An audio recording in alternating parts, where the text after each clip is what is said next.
মুড়ি খাইনি আজ কত দিন হয়ে গেল। সকাল বিকেল গামলা গামলা মুড়ি খাওয়া দেশের লোক আমি। আজ মুড়ি চোখে দেখিনি প্রায় 2 মাস হতে চলল।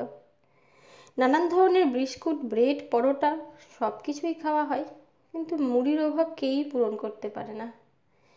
সকাল বিকেল চা খাওয়ার সময় আসলে মনটা বড় মুড়ি মুড়ি করে ওঠে। এখানে লোকাল মার্কেট, সুপার মার্কেট সব জায়গাতেই খোঁজ নিয়ে দেখা গেছে কোথাও মুড়ি পাওয়া যায় না। তাই অগত্যা 3 থেকে 4 কিলোমিটার রাস্তা পায়ে হেঁটে একটি ইন্ডিয়ান মার্কেট থেকে আনা হয়েছে এই মুড়িকে।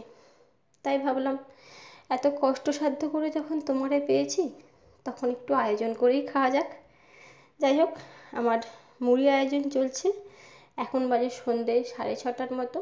ছেলের বাবা ল্যাব থেকে সবে ফিরেছে। এই সময়টা আমরা চা কফি খেয়ে থাকি। তাই আজ চা বা কফির সাথে রেডি আমাদের এই আয়োজন করা মুড়ি মাখা। মুড়ি মাখা প্রায় কমপ্লিট, আর ওইদিকে আমার চা কফিও রেডি হয়ে গেছে। চলো এনজয় করা যাক সন্ধ্যেবেলার এই চা কফির সাথে এই মুড়ি মাখা। শুভ সন্ধ্যা।